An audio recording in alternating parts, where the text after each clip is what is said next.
పూరా local party పరంగా తీసుకున్న నిర్ణయం రాహుల్ గాంధీ గారి ఆలోచన అమలు చేయాలని మొత్తం యావత్ భారతదేశంలోనే ఆదర్శనీయంగా బలహీన వర్గాలకు సంబంధించి ఎంత జనాభా ఉందో ఆ జనాభా ప్రతిపాదికన వనరులు కేటాయింపు కానీ ఉద్యోగ అవకాశాలు కానీ రాజకీయ అవకాశాలు కానీ ఇవ్వాలి అని ఆలోచన రాహుల్ గాంధీ గారు చేస్తే ప్రభుత్వంలో ఉన్న మా కాంగ్రెస్ పార్టీ ఓ గొప్ప నిర్ణయం, చారిత్రాత్మకమైన నిర్ణయం తీసుకుంది.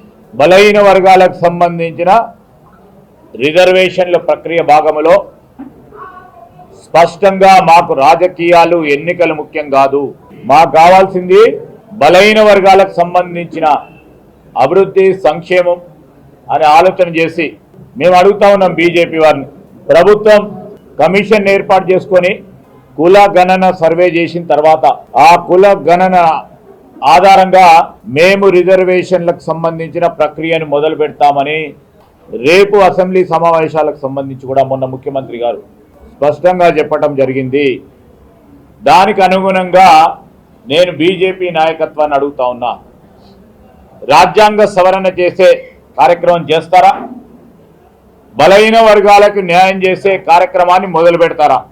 రాజ్యాంగ సవరణ చేసి మా రాష్ట్ర ప్రభుత్వం ప్రతిపాదిస్తా ఉన్న ఈ రిజర్వేషన్ ప్రక్రియ 50% మించరాదని, అదైతే రాజ్యాంగ పరంగా ఉన్న ఇబ్బందిని తొలగించే కార్యక్రమం చేస్తారా? స్పష్టంగా చెప్పాల్సిన అవసరం ఉంది, ధర్మం ఉందని మేము అడుగుతా ఉన్నాం. అవన్నీ ఏం మాట్లాడకుండా ఈరోజు ఒక సంకల్పంతో బడుగు వర్గాలు బలహీన వర్గాల అభ్యున్నతి ధ్యేయంగా పనిచేస్తా ఉన్న మా ప్రభుత్వం ఆలోచన విధానాన్ని దాన్ని ఏ విధంగా కౌంటర్ చేయాలని తెలియలేక రాజకీయంగా సర్వే పరంగా ఉన్న కొన్ని అంశాలను తీసుకొని దాన్ని తప్పులు చూపెట్టి చేస్తూ ఉన్నారు.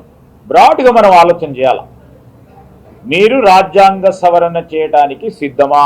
మా రాహుల్ గాంధీ గారు హైదరాబాదు విజిట్ చేసినప్పుడు కేంద్రంలో మా ప్రభుత్వం వచ్చిన తర్వాత రాజ్యాంగ సవరణ చేసి వారికి న్యాయం చేస్తామని చెప్పాను. అదేవిధంగా వర్గీకరణకు సంబంధించి అనేక సంవత్సరాలుగా వెయిట్ చేస్తూ ఉన్న ఈ సమస్యకు పరిష్కార మార్గం ఏర్పాటు చేయాలని, నిష్పక్షపాతంగా ఉండాలని కమిషన్ ఏర్పాటు చేసి వర్గీకరణకు కూడా పరిష్కార మార్గం ఇచ్చింది ఈరోజు ఉన్న కాంగ్రెస్ పార్టీ ముఖ్యమంత్రి రేవంత్ రెడ్డి గారి ఆధ్వర్యంలో, మా ప్రదేశ్ కాంగ్రెస్ కమిటీ అధ్యక్షులు మహేష్ కుమార్ గారి ఆధ్వర్యంలో. ఈ రెండు ప్రధానమైన సమస్యలను మీరు కేంద్ర ప్రభుత్వం తరఫున మీరు ఏ నిర్ణయం తీసుకోబోతారో చెప్పాల్సిన అవసరం ఉంది, ధర్మం మీ పైన ఉంది.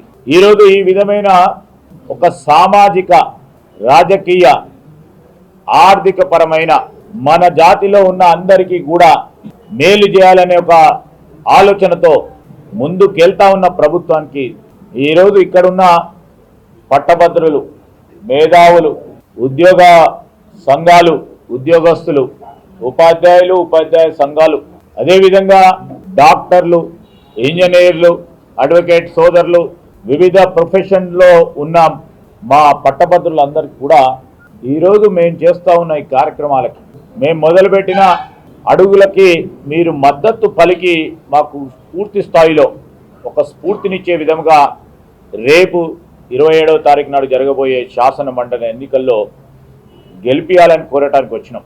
ఈ సందర్భంలో మనవి చేయదలుచుకున్నాం, 10 సంవత్సరాల కాలం పాటు నిరుద్యోగ సోదరులు సోదరిమణులందరూ కూడా మాకు ఉద్యోగాలు వస్తాయి, తెలంగాణ రాష్ట్రం ఏర్పడితే పెద్ద ఎత్తున ఉద్యోగాలు వచ్చి మేము స్థిరపడతాం అని అనేక మంది పట్టభద్రులు 10 సంవత్సరాల పాటు పడిగాకులు వేచినారు.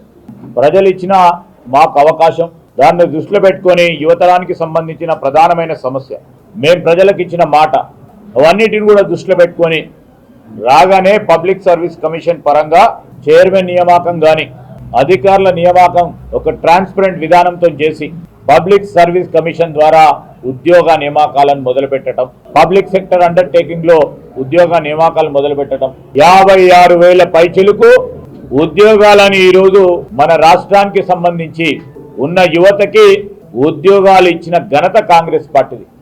అంటే సగటున ప్రతి నెల 5,000 పైచిలుకు ప్రభుత్వ ఉద్యోగాలు మన యువతరానికి మేము చెప్పిన మాట మేరకు వారికి ఉద్యోగ అవకాశాలు కల్పించడం జరిగింది. చిన్నపాటి సాంకేతిక పరంగా న్యాయపరంగా ఉన్న చిక్కులను కూడా వారికి చిత్తశుద్ధి లేక మన రాష్ట్రంలో ఉన్న యువతరానికి సంబంధించిన ఉద్యోగాలు ఇవ్వాలని ఆలోచన లేక ఆ సమస్యలకు పరిష్కార మార్గం చూపెట్టకుండా ముందుకు నడిచింది.